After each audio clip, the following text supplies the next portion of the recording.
If we experience something in the past, we all remember it differently. Memories vary depending on our character, belief system, emotions, and thoughts. Despite these different ways of remembering, an event that occurred in the past happened in only one way, and reaching the real version of the event, knowing the truth about it, can sometimes be something none of us desire. The TV series Black Mirror provides a rare television experience that not only offers a general critique of the technology and media, but also reveals the dark aspects of human nature.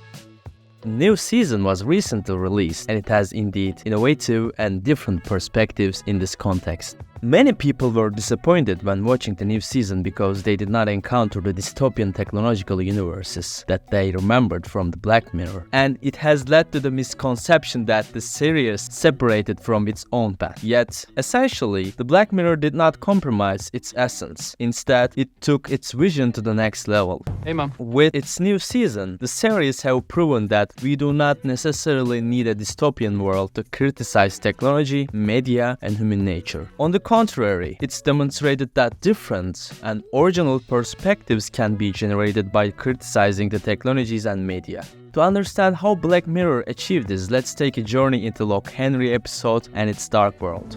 Around here, the countryside can be pretty dangerous. There's deep water and all that, you know. Sometimes people went missing.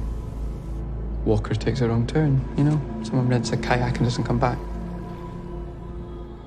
This episode begins by showing Davis and his girlfriend Pia embarking on journey to Loch Henry, and then proceed to another nearby town called Rum to shoot a documentary about an egg collector. After spending some time with Davis' mother, they explore the town. However, despite its natural beauty, there is no one around except for them.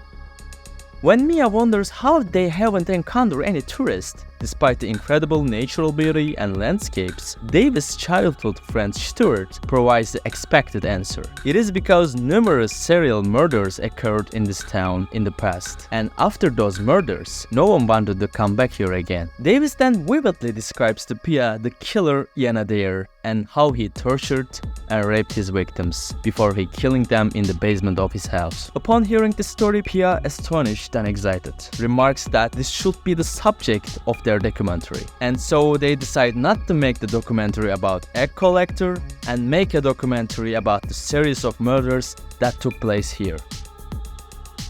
Davis, Pia, and Stuart believe that this story will create a great sensation and attract tourists to the town. However, they cannot anticipate the consequences. As the episode progresses, it is revealed that Ian Adair is not the only one responsible for the murders. Davis' mother and also his father, who is a police officer, have also played a role in the murders, and they have largely orchestrated the entire show.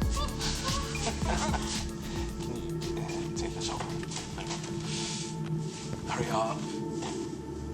Okay, as you can see, our guests are still delighted to be here. Aren't they?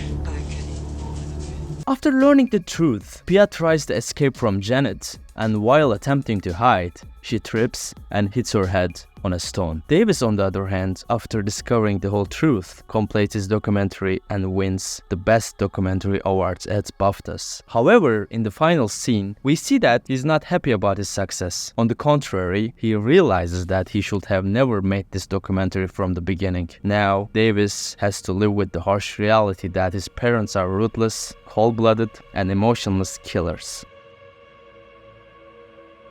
Loch Henry is a story that is quite striking, but what does it really want to tell us? In this episode, we notice that unlike a typical Black Mirror episode, it's not criticizing future technology in the same manner. So, what exactly it is criticizing?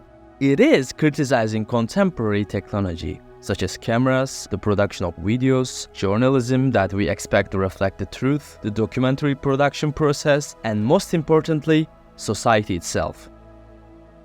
At the beginning of the episode, the reason we believe that Ian Adair is the only perpetrator of the murders is not only because of police chief Kenneth distorts the events and portrays Ian as the only killer. It is also because journalists reflect on the story without questioning it. For them, the only important thing for the story is to be sensational and captivating. And that way, it will make a big impact on society. But your dad never had all this stuff. He wasn't filming for broadcast. Can you imagine? A guy has his own sex and murder dungeon in a small town like a Loch Henry, like a Hannibal Lecter. Isn't that fascinating and sensational? That is exactly what determines the value of the news. It has to be intriguing, striking, and sensational. The actual truth of what happened is not important at all. For the viewers and journalists, what is presented, reflected, and expressed in the story is striking enough. And that brings to the mind Jean Baudrillard's book, Simulacra and Simulation, which contains profound analysis of communication tools and the media order. In this book, Baudrillard expressed that the communication tools do not reflect the truth, rather reproduce it. Each media genre does this in a different styles, according to its own models. Cinema, for example, follows the storytelling conventions and rules. Publishing and media selectively choose interesting, sensational, and high-impact events for the news, and they don't hesitate to add lies to make them more intriguing. Moreover, they narrate these events from a single, ideological perspective. Social media, on the other hand, encourages its user to share only the best and most aesthetic moments of their lives. This encouragement is almost a form of coercion, because everyone else is doing it. Not participating means facing a danger of being excluded.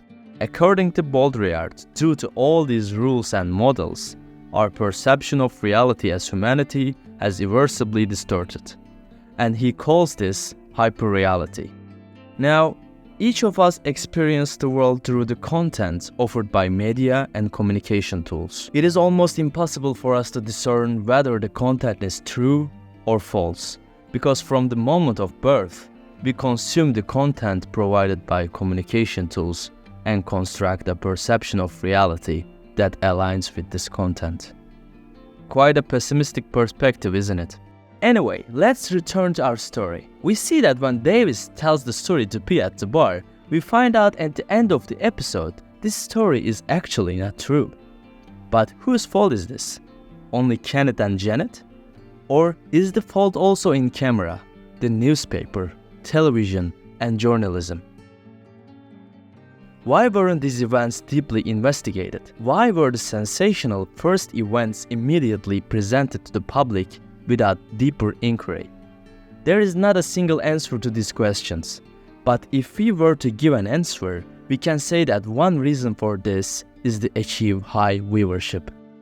High viewership means high profitability, so everything ultimately comes down to making more money. If there is a choice between making more money and presenting the event as it actually happened, most people will choose money. However, at this point, it is meaningful to pause and ask another question. We will ask this question, but we won't provide the answer in this video. The interesting question we will ask is this: what if David's parents were not only murderers? What if the truth goes beyond that? What if Baudrillard is right? And what if we have lost reality forever? But your dad never had all this stuff. He wasn't filming for broadcast. Can you imagine?